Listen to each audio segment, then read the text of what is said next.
안녕하십니까, 전은성입니다. 자, 5월 9일 내에 아파트 사야 될 사람은 꼭 사십시오. 꼭 사야 되는 거고요. 그 이유에 대해서 설명드리고 그 이후에 시장 변화가 어떻게 될지 예측하면서 이 이유에 대해서 설명드리겠습니다. 뭐 정책, 지금은 세계 경제 너무 급변해요. 여러 가지 좀 소신껏 하는 게 중요한데 하여튼 여러 가지 지금 시장 상황들을 보고 여러분들이 5월 9일 안에는 꼭 집을 사야 된다라는 그 이유에 대해서 한번 설명을 드리겠습니다. 아파트 사실 분들은 꼭 사십시오. 아파트. 예, 아파트 사실 분들은 눈치 보지 마시고 5월 9일 이전에 사야 됩니다. 자, 이재명 대통령 양도세 중과 유예 종료. 이거는 4년 전에 이제 양도세 중과 유예를 했는데 한번 연기를 하고 그래서 2년 연기하면서 이제 4년이 된 거죠. 그래서 야, 뭐 예전부터 예고된 건데 내가 잘못한 거 아니지 않느냐. 니네들이 빨리 준비하고 팔았어야지. 그런 얘기입니다, 사실은. 세계 지금 경제 어떤 효과를 한번 볼게요. 파월 후임 워시발 쇼크, 치솟던 은값 30% 폭락. 이제 이 사람은 매파적 성향이 굉장히 강해가지고 시장의 유동성을 흡수하겠다 그러면서 자산 시장이 난리가 났어요. 막 이날. 예? 막 금값은 10% 떨어지고 막 은은 30% 폭락을 하고 뭐 난리가 났습니다. 우리나라 주식 뭐 매도 사이드카가 막 발효가 되고 난리가 났죠. 그쵸?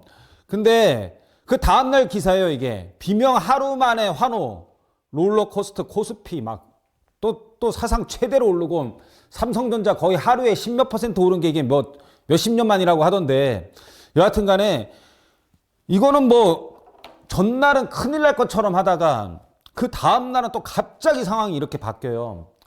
제가 이제 저는 주식도 계속 보고 있습니다. 주식도 계속 보고 있고 주식 투자도 하고 있어요. 근데 부동산에 제가 집중을 하다 보니까 주식은 투자 자문 회사에 맡겨놨어요. 근데 이 투자 자문 회사가 어딘지 제가 말씀을 안 드리고 뭐 맨날 아침마다 회의를 합니다. 글로벌적인 어떤 경제 상황에 대해서 맨날 회의를 해요. 근데 투자하는 거 보면은 1년 내내 맨날 똑같은 거 사고 팔았다 그래요. 몇 종목 되지도 않아요. 한 10개나 되나? 결국은 뭐냐면은 세계 정세를 참고하는 거지만은 본인이 하는 것은 본인이 집중하는 거고 전 세계의 상황을 다 아우러 가지고 그걸 투자를 할 수도 없다라는 거예요. 여러분들도 마찬가지예요. 집을 살 만한 곳이 있으면 그것만 보는 거지 우리나라 전국을 보지는 않을 거 아니에요. 똑같아요. 이 얘기는 또 무슨 말을 하는 거냐면은 2월 3일 날은 뒤집어질 것처럼 2월 2일 날은 뒤집어질 것처럼 해놨다가 바로 다음 날은 또 비명 하루 만에 롤러코스터 코스피 사람이 그냥 푹 가라앉았다가 바로 웃고 막 이런 조울증의 현상을 보이고 있어요. 세계 경제가. 결론 뭐냐? 소신껏 해라.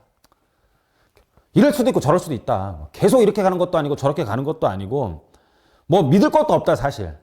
경제학자도 마찬가지고 무슨 투자자문회사 대표도 마찬가지고 믿을 것도 없어요. 사실 뭐 저도 마찬가지예요. 투자고 뭐고 다 이런 거 아닙니까? 투자고 사랑이고 간에 그냥 우직하게 변덕스럽지 않게 계속 참고 있으면 투자고 사랑이고 다 성공하는 겁니다. 자꾸 변덕스럽고 일로 갔다 절로 갔다 하면서 다 망하는 거예요, 그냥. 여러분들이 투자를 할 때도 소신껏 좀 우직하게 하시면 될 것 같습니다.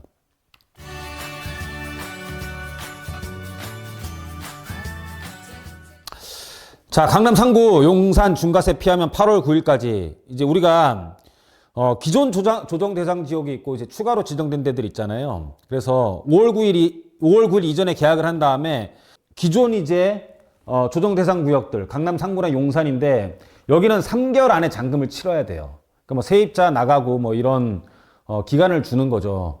그리고 신규 조정 대상 지역에 서울에 이제 추가적으로 25개 사치구 전체가 포함되고요. 전체가 포함되고 나머지 이제 경기도에 이런 12개가 있는데 서울 21곳과 경기 12곳 같은 경우는 5월 9일 전까지 계약을 하고 5월 9일까지 계약을 하고 해요. 계약서 쓰고 직접적으로 계약금이 들어와야 됩니다.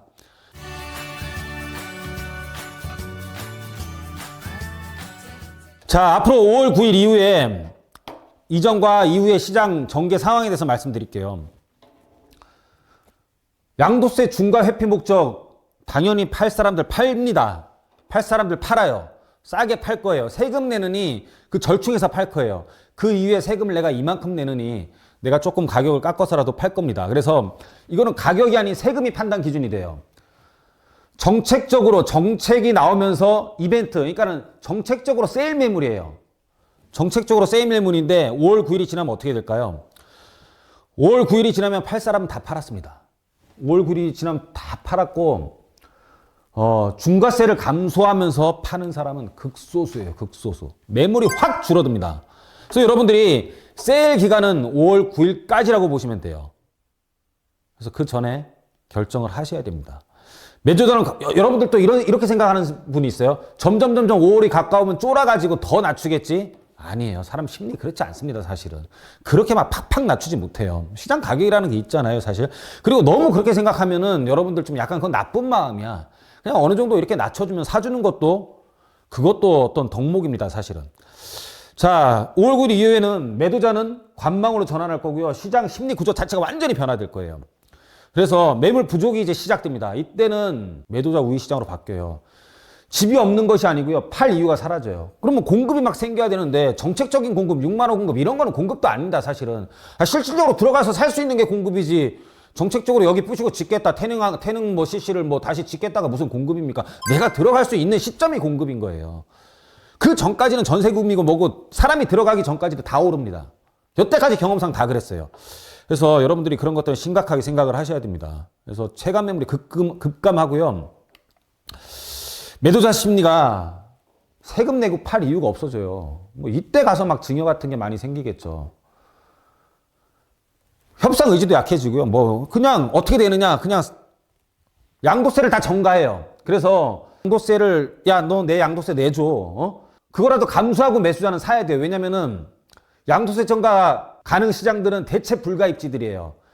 울며 겨자 먹기 있잖아요. 내 회사가 어쩔 수 없이 거기고 아니면 내가 너무 돈이 많거나 또는 내 자식을 거기서 교육을 시켜야 되거나. 그래서 이런 양도세가 전가되는 시장으로 바뀌기 때문에 양도세 때문에 세일이 됐다가 양도세가 전가되면 그만큼 갭이 더 엄청나게 벌어지는 거잖아요. 그만큼 분명히 가격이 오르게 되어 있습니다. 그래서 시장 주도권이 안 파는 사람이 시장을 지배하게 되고 거래량 감소하게 되고 이때부터 랠리가 시작돼요. 가격 결정권은 매도자가 됩니다. 물건이 없을 때 항상 랠리가 시작이 되는 거예요. 여러분들 그래서 5월 9일까지는 꼭 집을 매수하시고요. 그래도 아파트 살지 못하는 분들 있잖아요. 아파트는 저희가 이렇게 여러분들께 컨설팅을 해드릴 수는 있어요. 그리고 진짜로 아파트 못 사가지고 그럼 나는 어떻게 해야 되느냐 이런 분들은 저희 회사에 전화를 주시면 여러분들 앞으로 아파트가 될 곳은 저희가 책임지고 만들어 드리도록 하겠습니다. 5월 9일까지 꼭 아파트 사십시오. 자, 오늘 강의는 여기서 마치도록 하겠습니다. 감사합니다.